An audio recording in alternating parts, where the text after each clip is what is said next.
Let me show you guys this because you have progressives that are failing the ceasefire question, failing this giant moment in history. So I'm gonna start with this. Sam Husseini. I actually noticed on Twitter. I covered quite a bit of this man's videos. I didn't even know we follow each other. I was like, I know who this guy is. We've been retweeting. He didn't have as big of a following before the Palestine situation popped off. Really? So it might have been. I know who this guy is. Yeah, because I've been doing quite a few of his videos. This dude been doing amazing work, amazing work, and I didn't know what his Twitter account was till now. So big shout out to Sam. And I'm gonna play this video here, and let's just I don't know preface. Let's just react to it.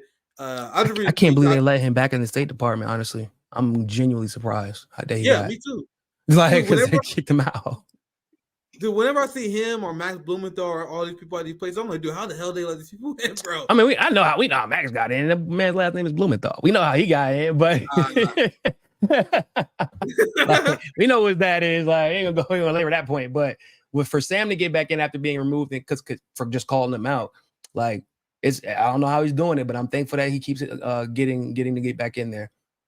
I'll just read this tweet and then I'll play the video. He said, I question the State Department. Is Israel really targeting Hamas or the Palestinian people? Does the U.S. recognize the 4th of Geneva Convention? So he pretty much calling out Israel for the war crimes and U.S. complicity. But look at this part. This is what made me very interested. This is like he's someone else who's been making the same argument that I've been making that pissed people off. Niko, what right does Israel have to self-defense? You know what I mean? Technically, by international standards, they have 0 because they're occupying force.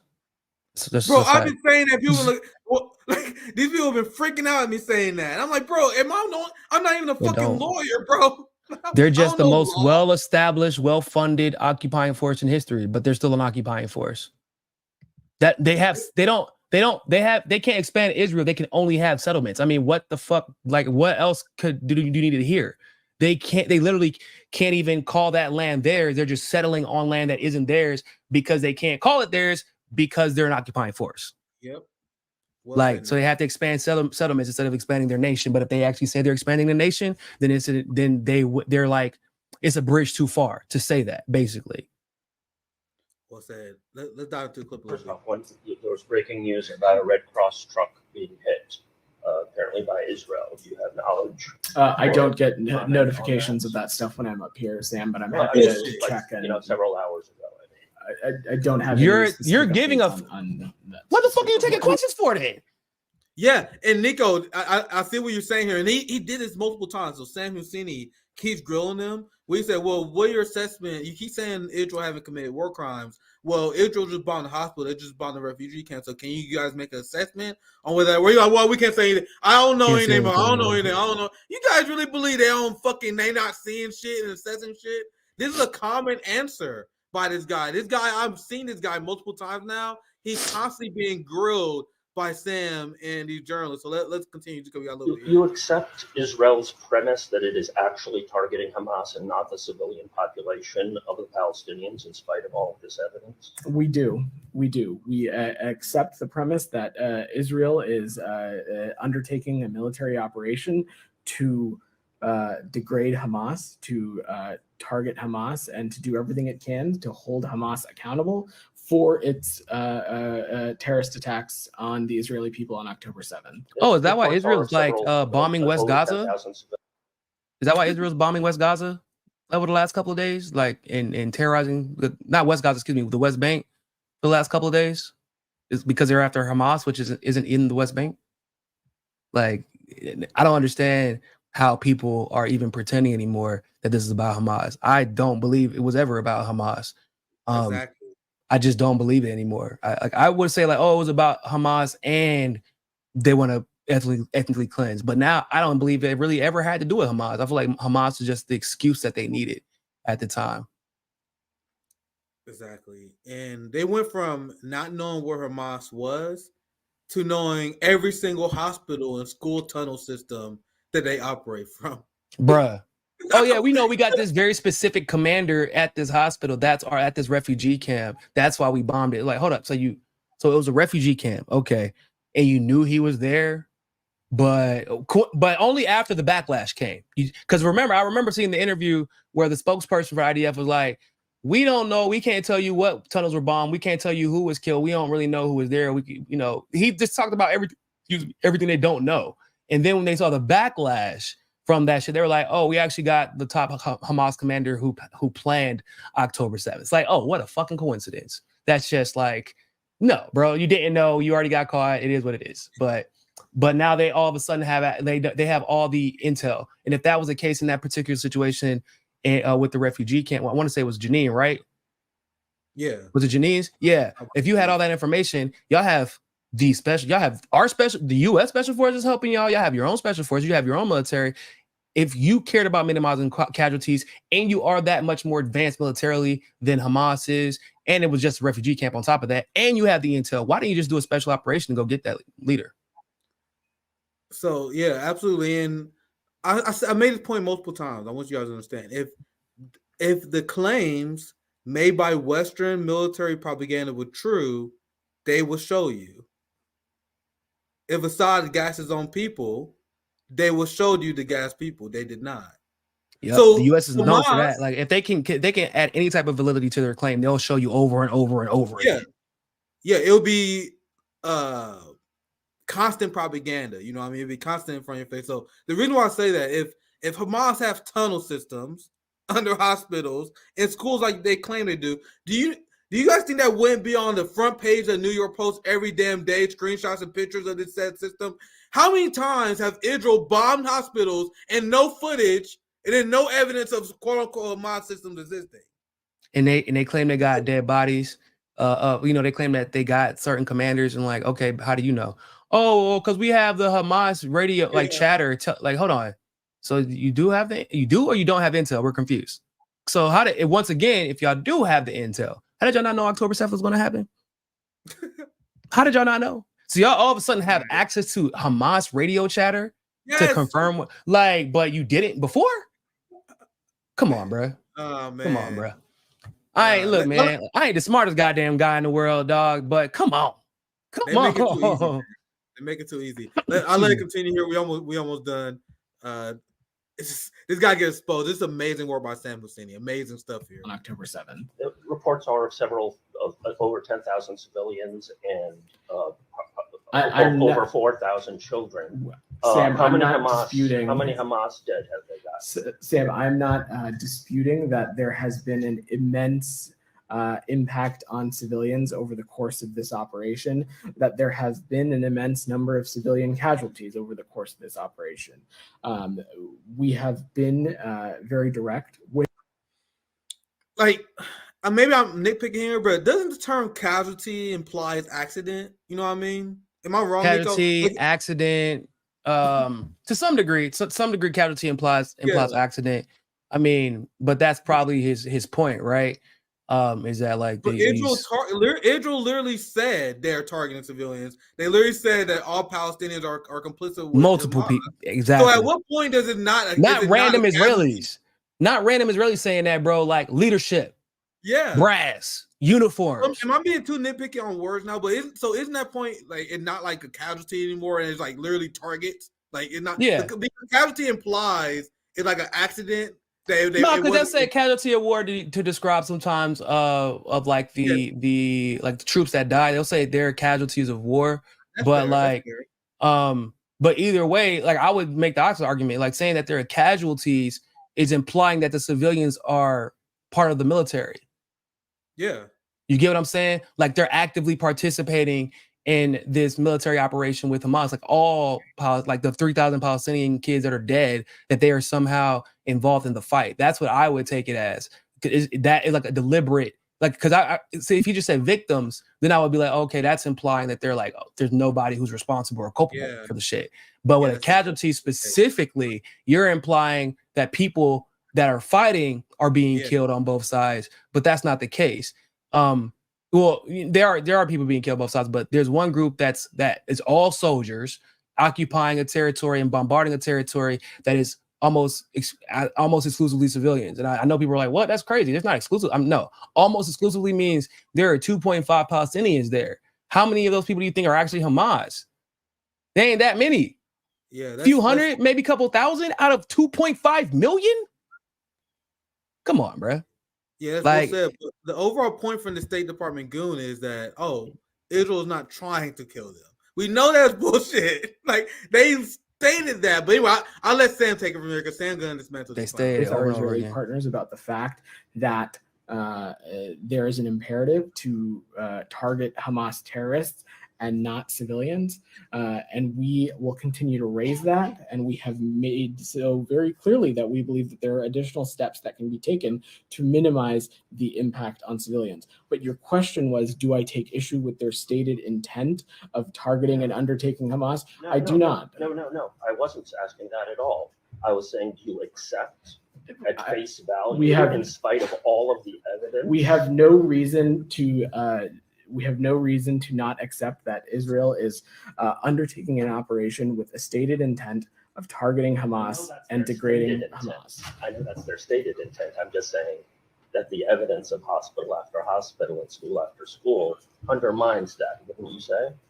Sam, we have been, it's not the first time you've heard me say this. We have been very vocal about the fact that steps need to be taken to minimize the impact on civilians.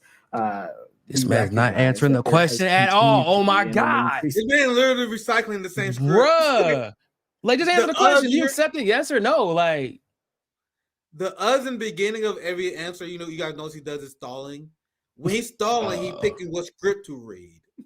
Yes. I used to be a good salesman, guys. Like, when you like, all right, how should I handle that? You stall, and you guys see at the beginning every question he does, he stall, and then you find the right objection. Because sometimes I'm like, oh shit, how do I handle this objection on this car sales? Now I'm like, all right, that's a great point, actually. And then by the time I'm saying that shit, all right, I know objection, I know what to say. So he's just repeating State Department bullshit that doesn't follow the logic of what Sam's saying. Because what Sam is saying is that even if you say Israel attending not to target civilians, them bombing hospital literally undermine that. So you, as a free thinking person, as the United States government, supposed to make the assessment that they are not being truthful. So what he's saying, like, oh no, we're not doing that. Yeah, because and you can't be like, oh, they're not targeting the hospitals on purpose because they literally have been bragging about sending warnings to the hospitals before they bomb them. So you can't say they're not targeting the hospitals. So like, you're absolutely right. The only conclusion that you can reach is they're absolutely targeting civilian infrastructure.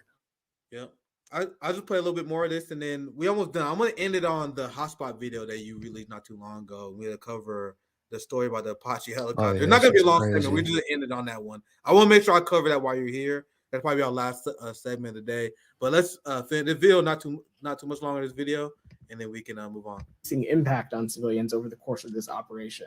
And we'll continue to be very direct with our Israeli partners that this operation needs to and should be conducted in accordance with international law, and that there is a strategic and moral imperative to do so. But that does not change the fact that Hamas also is an entity that continues to use Palestinian civilians as human shields. That has no, they don't. I don't even know what the fuck that means. Schools, hospitals. That's so fucking disgusting. Bro, I hate that fucking statement. What the fuck does that mean, Nick? What did it mean they're using them as human shields? What the fuck does that possibly, what could that mean? I'm being super genuine when I say, like, y'all want them to do a military base? If Hamas create this massive military base, Israel would bomb them off the planet. Y'all don't even let Gaza have a goddamn airport. And you're gonna let them have military base? No, of course. Okay, so what are they're going, if they are underground, that, in my opinion, probably means that they're going out of their way to avoid involving civilians. Yeah. You know what I'm saying? Like, are they holding them and using them as human shields? Are they holding them? I haven't seen those pictures. They're not. Because by that logic, that means Israel is using human shields in their territory, right? And then because IDF is everywhere, the majority of Israelis are of combat age, and we know at some point they are going to be in the IDF, or they just left the IDF, or they're in the IDF. So if Hamas attacks IDF and some civilians happen to get killed, like what happened on October 7th, like you could easily make the argument, well, IDF shouldn't have been using civilians as human shields. Absolutely. I mean, I've been careful making this argument because I don't want to get our channel banned. I think I'm 100% right. If you have a country where everyone has mandatory military service, the people who are not able to consent to being part of this militarized state are human shields. I'm talking about the children. Yeah, that's a fact. like how is that wrong? Like Is. people like obviously that upsets Zionists, but that's a fucking fact. That's one of the It reasons. upsets them because they're like, what the fuck? How could you be so apathetic? Like, yeah, exactly. That's our point. It doesn't like we would like a sane human being with any level of morality would be like, look, I can have my problem with IDF, but I'm not going to go bomb a bunch of innocent civilians like just to get 3 IDF soldiers. Like CJ actually knows someone. Like he had a girlfriend. He's played on the show before that went to prison, and he didn't know what the hell happened. She went to prison because she protested being part of the genocidal Israel state. So it's not like oh you can kind of participate if you want to. They will lock you in a cage if you do not participate in the apartheid of the Palestinian people. Yeah, if you have a actual, because unfortunately I had the opposite experience. My ex, she was IDF and she was proud of it. She started changing her mind a little bit towards like the end of our relationship because we used to argue so much about the shit. But because that propaganda is heavy, bro. But yeah, they will. Like she was like, I didn't have a choice. Like it was either that or go to jail because she's an Israeli citizen by birth. If it's a dual citizenship situation, it's different. But if you don't have another citizenship that you can go to, like they will throw you in jail. Yeah, for sure. Let's continue the video. We got to wrap up here soon, but let's continue the video. And other critical civilian infrastructure. Hamas is a group and it's a terrorist organization that is bent on hijacking the political future of Palestinian civilians. And there's a man, really? You're concerned about the hijacking of the political future of Palestinians? You're concerned about that? What would that look like? Perhaps blockading their country, like stealing their natural gas, bombing the shit of them, and then telling them to run somewhere else, and then forgetting that they can't actually run there because you're bombing that area too, and then telling them to go to Egypt. Like, hey, 2.5 million, just go to fucking Egypt, please. Like, is that what hijacking a political future might look like? Just out of curiosity, if you're concerned about it, you know. These fucking people, man. What that spill that he did before this was disgusting. Like it was. You see this everywhere. I know I can rant on it, but you guys heard me. So for sake of time, I'll let Sam take it from here. Lawyers, I don't know if you're familiar with Richard Falk. He's a very prominent international lawyer, taught at Princeton for years, was the UN rapporteur. He emailed back to me, Gaza remains, from the perspective of international law and the UN, an occupied Palestine territory subject to the Fourth Geneva Convention. I don't believe that Israel recognizes the Fourth Geneva Convention for all of these decades. I don't know what U.S. policy is on that question. So that's one question. This means that Israel is an occupying power and has a primary obligation to safeguard the safety of the civilian population. It is entitled to take reasonable, lawful measures to restore its security in the aftermath of such an attack, referring to October 7th. As such, it has no international legal right of self-defense. Even if it had such a right of self-defense, it wouldn't have no legal or moral basis for engaging in a genocidal assault, the character of which has been strongly confirmed by Israel's top leaders. Does the U.S. recognize the Geneva Conventions as applying to Palestinian territories? Sam, what I'm just going to say is what you've heard us say before is that we believe in that. I'm asking this goes to the question you asked earlier, Niko. Sam already knew what exactly is the fucking point of these? And this goes to the point I made before. I made a point that these press conferences, you know, the position of a press secretary, that shouldn't exist. It should be the politician there. You can't tell me that these people are that busy where you need a Jen Psaki. So for also if you can't explain what's going on, it's like you're worried about like, oh, what if they say the wrong thing, or what if they're not trained to say the right thing? And I'm thinking to myself, you're a politician, bro. Like you literally campaigned. You know what I'm saying? Like, and what it's like they don't want, and if the spokesperson messes up, then you can just blame the spokesperson instead of they said the wrong thing, and that's not actually what the president believes. It's a scapegoat, basically. You're a professional scapegoat. Does anyone really believe that fucking brain broken dementia patient Joe Biden is so busy that golfing fat ass Donald Trump was so busy that he couldn't give you an hour a week? They will have you believe that these people are so busy they don't have time to discuss and explain their policy. Nigga, if anything, that's the most important part of their job. Exactly. Especially as a president, you're a figurehead. That's what your job is, right? Like you're not really all that. Like you're important, but in so much as that you're a figurehead. So like the people need to believe in you in order to believe in the policy that you're trying to get passed or that you're supporting. So like, this doesn't really, like, I'll give credit to Trump. You're right. He could have had more time because that motherfucker would never stop trying to get in front of a camera. And they were like trying to keep him away from the shit. Right. But Biden spends more of his time hiding from cameras than anything. We should know exactly how Biden feels about the events that took place in Israel, for example, or Palestine, every week, at least once a week. We should not have to question whoever the fuck this guy is to try to surmise. We shouldn't have to be seeing journalists. I think that applies to everybody. And exactly. That applies to everybody. If you're a congressperson, you should do a press conference once a week. If you're a governor, you do a press conference once a week. It should be like, you know how they said in NBA, you get fined if you miss media. Yeah. It should be the same shit. Like, how the fuck are NBA players more accountable to their business and their career than goddamn politicians are? Isn't it interesting how they set up the system to benefit them? They don't have to explain. Nancy Pelosi, imagine how she, like, you know how she would never lose elections, right? Dianne Feinstein it is impossible to make her lose election. Imagine how fast her would be voted out. She was forced to explain this shit every week. Like, and it would be healthy for a democracy. Like, 100%. The problem is Congress shouldn't be able to make laws about Congress. That's the problem. It should be state legislatures they understand like the system, but they're disconnected from DC. Those legislatures should be passing laws across the country about what benefits Congress gets, how they can be held accountable, etc. But there's not really an entity that can hold Congress accountable, like by design. That's why because Congress actually used to be like 120 delegates or something, or 100. It was small, not the Senate, but Congress itself. And then a law was changed to make it so that it overexpanded because it's easier to pay off that many people. It's harder to influence. It's easier to pay off, but it's harder to influence that many people. Just if you don't have, like, if you're not a big corporation, like if you're just one of us, it's easier for our representatives to fall into the sea of congressmen who are supporting Israel, for example, because they're all getting paid off by AIPAC. Like, and you can have your Thomas Massey every now and then, right? But like, what is that going to do in the long run? That's why they expanded Congress so that was easier to control. So it's frustrating, man.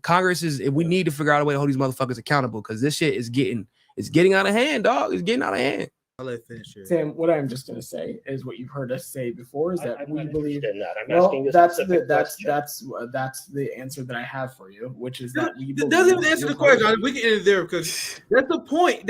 What's the point of even doing this if you're not going to answer the question?